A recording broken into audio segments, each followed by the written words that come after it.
God is not going to entertain forgiving you if you're not willing to forgive others. Or put it the other way, if you don't extend, using the parable, if you don't extend the forgiveness you have received, their forgiveness will be removed from you.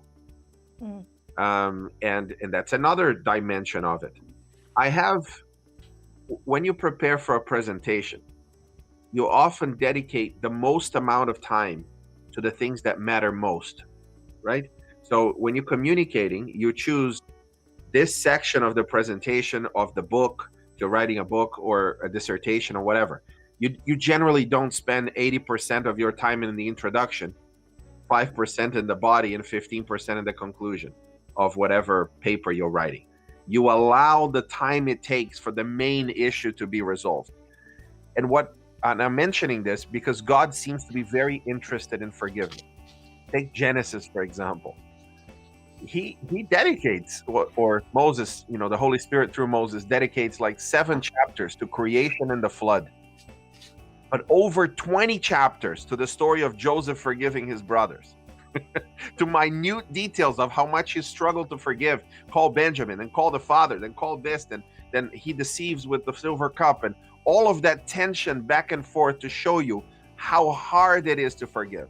Joseph had no problem saying no to Potiphar's wife. He had no problem being faithful in prison. He ruled Egypt, no issues. Forgiving his brothers, 6 chapters. Describing the gut-wrenching experience of having to forgive those that left you for dead and worse, sold you as a slave. You don't know what's worse, the death or the slavery part. So God is very interested in forgiveness and how we handle forgiveness. And I'll end my little exploration here.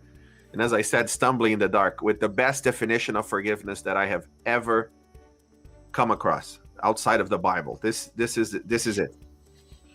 Forgiveness is absorbing the pain and refusing to let them pay for what they did. That to me is the most powerful definition of forgiveness. You acknowledge that it hurts. As Morgan said, Jesus is the example. It hurt a great deal. Not just the physical part, but the unimaginable other consequences that we as humans are not even aware of. And maybe never will be. But it hurt Jesus. And he refused to let us pay for what we did. Father, forgive them because they don't know what they're doing. Like, don't bring justice upon them because they're not aware of what they're doing. And so how hard it is, however, to follow that through. Suffering through the pain because it hurts. And to your point, Jennifer, this isn't a one-event thing.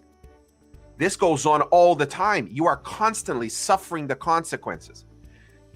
Not quite. You are constantly suffering the pain of what they did to you. But you are constantly refusing the constant plane of revenge in your mind, which is a very human experience, it seems.